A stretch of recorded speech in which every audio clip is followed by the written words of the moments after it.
Paulie. Anyway, Was it his last name was Vario? Vario, yeah. Yeah. He was he. He was a capo in the Luchese family. He was a capo. Yeah. He was a capo. Well, you know, when they formed the commission back in whenever they fucking formed it, him, his brother Babe was made man. Lenny was a made man. He had 5 brothers, and the 3 of them were made men. Mm-hmm. And then they closed the books, and then, whatever that means. Right. Yeah, if you understand that. Right. They stopped making made men. Yeah, right. You're right. They shut it down for a while. Yeah, they shut it down for a long time. And so these guys all became capos. Mm-hmm. And Paulie was the meanest of them all. He was, I mean, and him and, I don't want to throw names around, but, Johnny Dio, the guy that blinded Vince Fazeli, reporter, he was another capo, and then there was, Tony Ducks, and Carmine Gribbs. I forget who, there's another one. There was like 5 capos. And there was no boss of the Luchese family. Well, then, when Three Fingers died, they just, formed a thing of their own, art thing, whatever they fucking, whatever they want to call it. But there was no godfather. Well, they were all godfathers. Well, they were all capos. Yeah. There was nobody above them. The capo, would you say the capo was a top dog? In other Exactly. words, like they were all equals. Exactly. Yeah. They did sit-downs every week. I used to go up to Pleasant Avenue, Rayo's restaurant, when it was a little fucking, piece of Italian joint.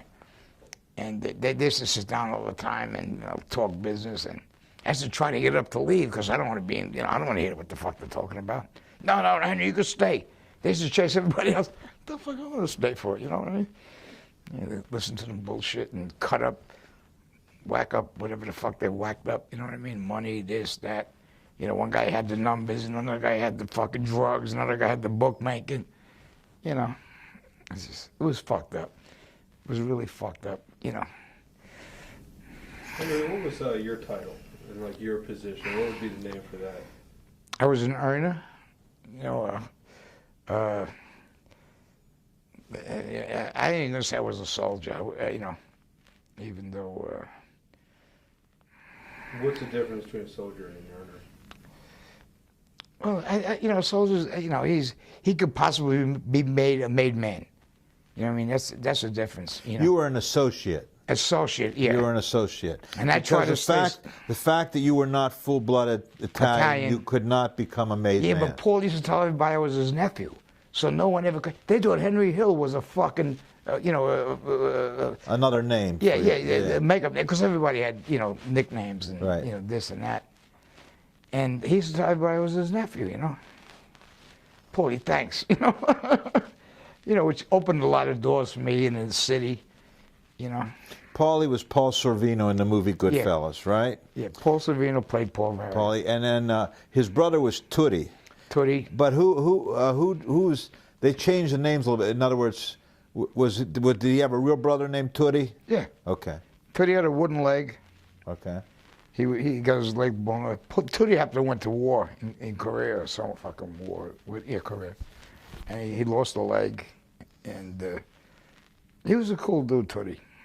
Oh, I'm sure he's passed away by now. And he owned a pizzeria around the corner from, Mm-hmm. Would you say that Goodfellas was an accurate depiction? Like they say in Ivory Soap, 99 and 9/10. Okay. Then they cut, they had to cut like 36 minutes out of it. Otherwise, they was going to rate it X, and Scorsese and Warner Brothers were back and forth. Well, I'd love to see that 36 minutes. If you're nice to me, maybe I'll let you see a disc of it. I would. I'd love to see that.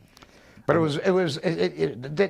most of it was just pure violence, and that's why they were going to rate it X. And whatever, I don't know. Can I ask you, in Goodfellas, such a big part of that story seems to be when the drug element makes its way into the criminal world that you lived in.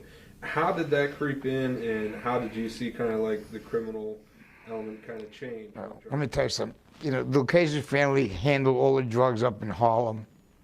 Carmine Gribbs got 20 years. Conway was his name. And he did 20 years. He got 20 to life. But each family had their own. We wasn't allowed to, mess with drugs. Police. We had we had all the numbers in Harlem. We had all the numbers in Connecticut. All the numbers, on the most of the East Coast. And that was Paulie's deal. And the bookmaking and a couple of unions. The Mason tenders, 3 or 4 different unions. And that was big back in those days because you had a voting block. So you had people that wanted to get into politics. Hey, dude, we want to, we want this guy in, And they had judges, DAs, whatever, whatever, the vote buried and this and that, They could, they controlled, they controlled unions, and unions were big back in those days. I don't know, I'm sure it still is. But that's how they controlled it. You had Paulie, you had Tootie, and then you had Jimmy Conway. Jimmy Burke. Right. Jimmy Burke was a Mad Hatter Irishman, okay? And when Huey Mulligan, I don't know if anybody heard of Huey Mulligan, he ran the Irish mob, in Hell's Kitchen, which is now they don't even call it Hell's Kitchen no more. I don't know what the fuck, they changed their name. It was a certain part of the city. And he controlled the whole Irish mob. And when Huey Mulligan died, Jimmy Burke took over. That was his real name, not Conway. And when Jimmy Burke took over, and he controlled some Mad Hatters, I'll tell you that. The Westies. There's a couple of movies about them, and but they were pretty violent dudes, I mean, they did a lot of killing for Jimmy, what the Italian guys didn't want to get involved, so they called the Irishmen, Then you had Jimmy Conway, and you had Tommy Simone. Tommy De Simone. Tommy De Simone. Joey Pesci in the movie. Yeah. What a psycho. In the movie, anyway. All those dudes were psycho. Stop me if I say the wrong thing, but they all were real homicidal. I mean, Tommy used to carry 2 pearl-handled pistols and put a notch in every guy he killed. And the last time he told me he was up to like 34, 36. I don't know. Tommy, please. I don't want to know. Well, I tortured Tommy. Give me a fucking break, Anyway, but they all were like that, the whole fucking crew. And then we was able to do anything we wanted to do because Jimmy was our boss. Well, he was the head of our crew. And Paulie was the capo. So it didn't matter what we did. And we can go all around the fucking city. We didn't have to report to no one because we weren't made guys. We weren't soldiers. If you're a soldier, you got to report to the captain or the guy that, head of the family. So we just did what the fuck we wanted to. I mean, we ran like fucking wild Indians throughout the whole fucking city. And we made a lot of money. We made a lot of money. We ran, JFK, that we ran. We didn't run shit. But we knew everybody that ran it, so we made a lot of money.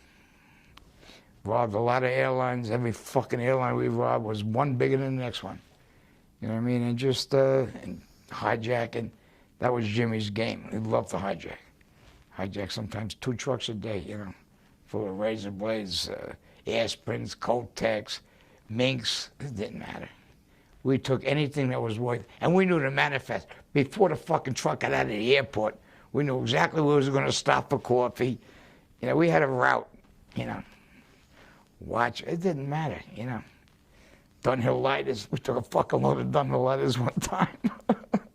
I mean, come on. I wish I would have saved 0.5% of what the fuck I stole that out of the airport.